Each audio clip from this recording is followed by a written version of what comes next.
Hey, I'm Lexi. This is Floral Woods Farm. I'm going to take you on a farm tour today and kind of show you what we have here growing on our farm. And we're going to talk a little bit about how flower farmers deal with pests. So we are a microflower farm. We are in southeast Idaho, northern end of Cache Valley, so about 45 minutes north of Logan, Utah.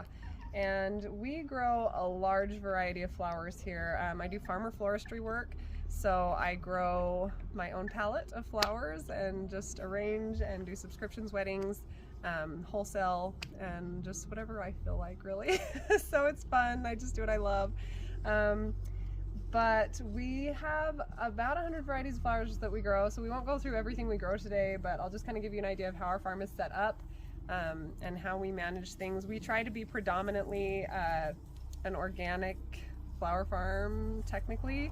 Not everything we do use regular flower food, and those sorts of things are not organic, so we aren't technically fully organic, but we are pollinator friendly. Basically, our farm is about 1/4 of an acre. We do have other sections of our property that have flowers on them, mostly things that I use for hybridization, just personal fun points actually, really, for me.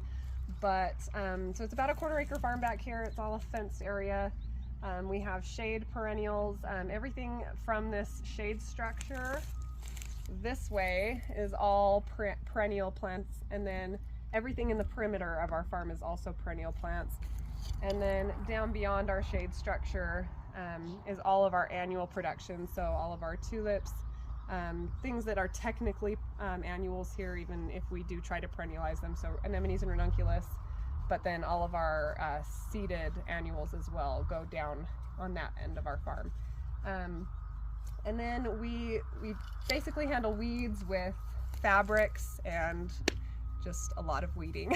So that's kind of how we manage that sort of stuff. So for pests, pests are an interesting thing on a flower farm, especially where we're organic. So there are a lot of pests. That's just a given. And even if you spray with regular pesticide, there's always an introduction of new pests because you're killing off beneficial insects as well, which is also really why we like to do organic methods that don't injure and kill our pollinators and our things that we put out to eat aphids and different things like that. So we like to release ladybugs, lacewings, minute pirate beetles, anything that'll eat pests. We try that first, but there are things that we have to try to manage with organic pest controls, and as long as they're not going to kill the good guys, then we'll use them. So we are spraying today for pests. And so predominantly we're working on roses, and then we have some other stuff that's safe for other things. You really want to be careful with pesticides of any kind, whether they're organic or not. Really read your labels, because some things aren't happy for some plants. And so things that are beneficial for roses oftentimes aren't good for other things. So this one is specifically for our roses and things like tomatoes. And then we've got some other stuff that we're using on the rest of the farm. But our pests predominantly are grasshoppers, are a really big one, and I know they are anywhere in Utah, but we have tons of grasshoppers. We definitely get aphids.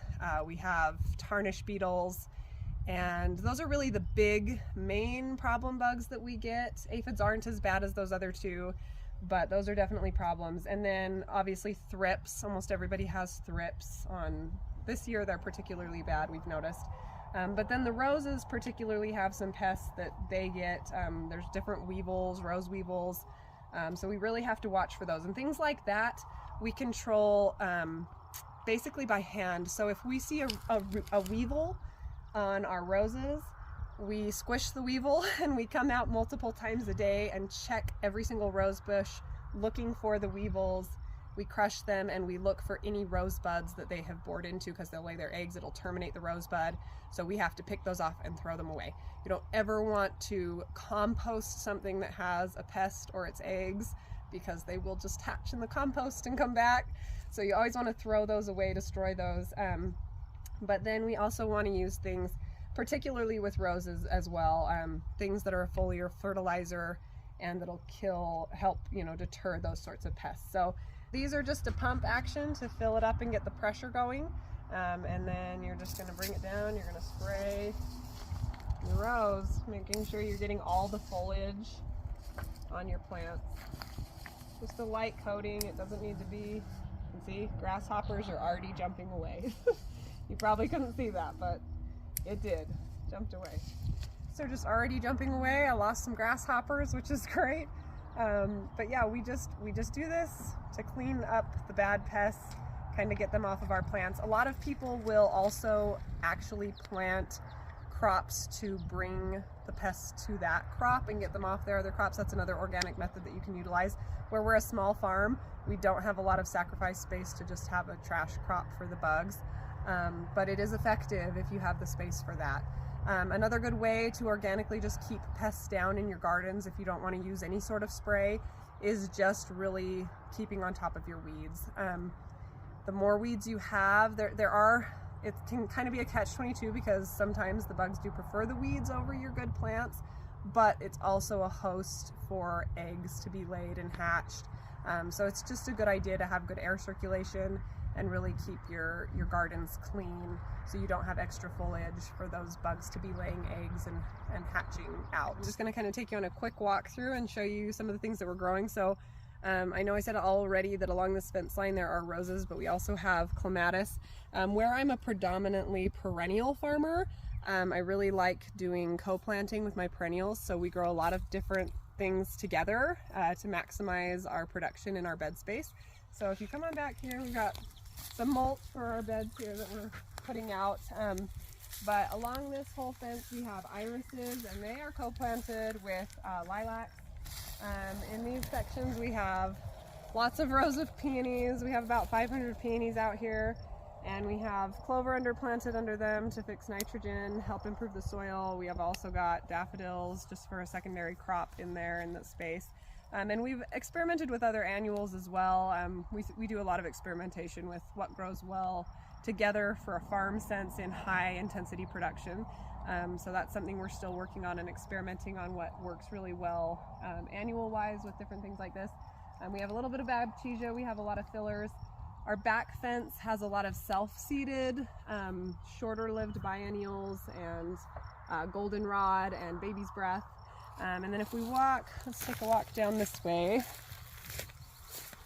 Once we get past our peony rows, we have a bulb row. We grow fritillaria, different hyacinths, alliums, and some grasses and echinaceas. And then we have yarrows and sedums, and euryngeniums and artemisia. We also grow perennial scabiosas, geums, and columbines in this row.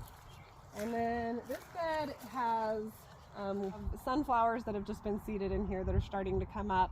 And then we have some chrysanthemums down at the other end of this row. And then in our shade beds, we have some climbing vines. We do cut from everything we have like that. So we've got predominantly honeysuckle, but then we also have wisteria. And in here we have bleeding hearts and astilbes and heuchera and Iceland poppies and delphiniums and foxglove. And then beyond here we get into, we've got some sweet peas with the anemones and ranunculus.